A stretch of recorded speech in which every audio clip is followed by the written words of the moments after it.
नमस्ते बच्चों। कल हमने अव्ययी भाव समास तक पढ़ लिया था। आज हम उसके आगे पढ़ेंगे बहुब्रीहि समास। इस समास में दोनों में से कोई भी पद प्रधान नहीं होता, बल्कि दोनों पद मिलकर किसी तीसरे अर्थ को स्पष्ट करते हैं। अर्थात यहाँ पे इन्होंने बताया कि यहाँ पे दो पद होते हैं और दोनों में से कोई प्रधान नहीं होता, अर्थात किसी की भी मुख्यता नहीं होती है, बल्कि ये दोनों गौड़ होते हैं। लेकिन ये दोनों मिलकर किसी तीसरे पद की ओर संकेत करते हैं, जो कि वो मुख्य होता है इसमें। जैसे हमने कर्मधारय समास में पढ़ा था, एक पद होता है जो एक दूसरे की विशेषता बताता है, वैसे इसमें भी होते हैं। एक पद होता है दूसरे पद की विशेषता बताता है, लेकिन दोनों पद में से किसी की भी प्रधानता नहीं होती, बल्कि ये दोनों पद किसी तीसरे की ओर संकेत करते हैं। जैसे इसमें एग्जाम्पल है, यहाँ पे पहला है दशानन। 10 हैं आनन जिसके, अर्थात रावण। यहाँ 10 है आनन जिसके अर्थात उसकी विशेषता को बता रहा है, लेकिन वो कौन है? वो तीसरा कोई शब्द है, और वो तीसरा कौन है? रावण। अर्थात दशानन 10 है आनन जिसके अर्थात रावण। यहाँ दो पद छोड़ के बल्कि तीसरे की ओर संकेत कर रहे हैं। वैसे उसके नीचे है कमल नयनी। कमल के समान नयन है जिसके, अर्थात सुंदर स्त्री। मीनाक्षी, मीन मतलब मछली, मछली के समान आँखों वाली, अर्थात किसी विशेष स्त्री के। अर्थात ये हर स्त्री की ऐसी आंखें नहीं होती, किसी विशेष स्त्री के बारे में बताया गया है। अंशुमाली, अंशु अर्थात किरणें होती हैं। किरणें हैं माला जिसकी, अर्थात सूर्य। अर्थात यहाँ पे जो भी शब्द दिया गया होगा, न तो उसकी प्रधानता होगी, जब हम विग्रह करेंगे उसमें भी किसी की प्रधानता नहीं होगी, बल्कि वो दोनों शब्द मिलके किसी तीसरे की ओर संकेत कर दें, अर्थात जो अर्थ निकलेगा उसकी प्रधानता होगी। ये हमारा बहुब्रीहि समास। इस समास में दोनों में से किसी भी पद की प्रधानता नहीं होती, अर्थात जो पहला पद होगा वो भी, जो दूसरा पद होगा वो भी, वो दोनों मिलके किसी तीसरे की ओर संकेत करेंगे और उसकी प्रधानता होगी। इसके बाद हम आगे पढ़ेंगे।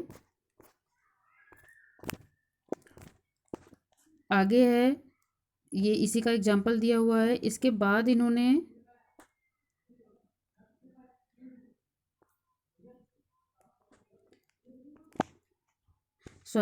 यहाँ पे है अभी आपका द्वंद्व समास। इस समास में दोनों पद प्रधान होते हैं। इसका विग्रह करने पर योजक शब्दों का प्रयोग होता है। यहाँ पे इन्होंने बताया कि इस समास में दोनों ही पद प्रधान होते हैं, अर्थात जो पहला पद होता है वो भी और जो दूसरा पद होता है वो भी, दोनों ही पद प्रधान होते हैं। इसका विग्रह करने पर योजक शब्दों का प्रयोग होता है। योजक शब्द अर्थात जो बीच में डैश का चिन्ह लगता है, उसको हम क्या कहते हैं? योजक चिन्ह कहते हैं। तो योजक चिन्हों का इसमें प्रयोग होता है। जैसे हम आगे देखेंगे, यहाँ पे दिया गया है आपका पहला एग्जाम्पल है रात और दिन। अर्थात रात दिन, समस्त पद जो होगा वो रात दिन होगा, और जब हम विग्रह करेंगे तो क्या हो जाएगा? रात और दिन। अर्थात इसमें जो योजक शब्द है वो और में परिवर्तित हो जाएगा विग्रह करने पर, और जैसे ही हमें समस्त पद बनाना होगा तो वहाँ पे और की जगह क्या आ जाएगा? योजक चिन्ह आ जाएगा। तो ये हमारा द्वंद्व समास था। यहाँ पे क्या होता है कि इसमें दोनों पद प्रधान होते हैं, अर्थात जो पहला पद है वो भी और जो दूसरा पद है वो, दोनों की बराबरी प्रधानता होती है, और बीच में क्या होता है? योजक चिन्ह लगा होता है। और जब भी हम समास विग्रह करेंगे तो योजक चिन्ह हट जाएगा और उसकी जगह पे और आ जाता है। यहाँ पे इन्होंने एक पॉइंट दे रखा है, द्वंद्व का अर्थ होता है मतभेद। इस समास के उत्तर पद तथा पूर्व पद दोनों एक दूसरे के विपरीत अर्थ वाले होते हैं। दोनों पदों के अर्थ में द्वंद्व होता है, अर्थात बराबरी का होता है इनमें, जो बराबरी की हिस्सेदारी होती है। जैसे अभी यहाँ पे ऊपर आप पढ़ रहे थे कि द्वंद्व समास में दोनों पद प्रधान होते हैं, अर्थात दोनों बराबर ही होते हैं। पहला पद भी प्रधान होता है और दूसरा पद भी प्रधान होता है, तो दोनों में द्वंद्व अर्थात दोनों में बराबरी रहती है। यह है द्वंद्व समास।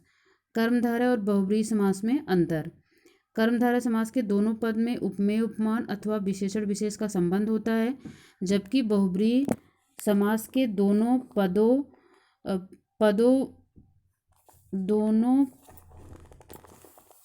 पद अप्रधान होते हुए किसी तीसरे अथवा विशेष अर्थ की ओर संकेत करते हैं। यहाँ पे जो मैंने अभी आपको बताया था कि कर्मधारय समास में दोनों पद अर्थात उपमेय उपमान या फिर विशेषण विशेष का संबंध होता है, वैसे ही बहुब्रीहि में होता है, लेकिन इसमें क्या होता है कि दोनों पद प्रधान नहीं होते, बल्कि किसी तीसरे की ओर संकेत करते हैं। यही दोनों में विशेषता होती है।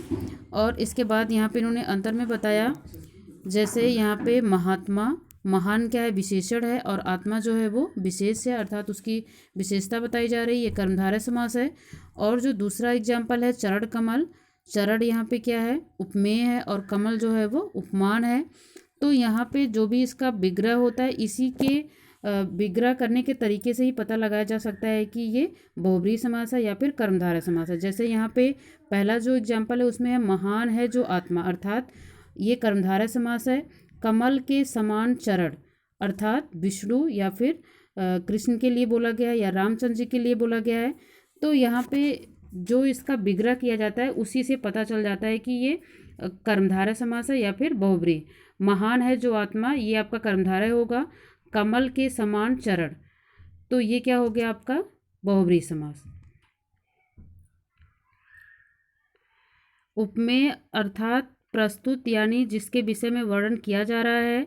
उपमान अर्थात अप्रस्तुत यानी जिसके द्वारा, ये उपमेय और उपमान के बारे में बताया गया है कि उपमेय अर्थात प्रस्तुत, अर्थात जो चीज़ें वहाँ पे प्रेजेंट होती हैं उसकी जिसके बारे में वर्णन किया जाता है वो उपमेय होता है।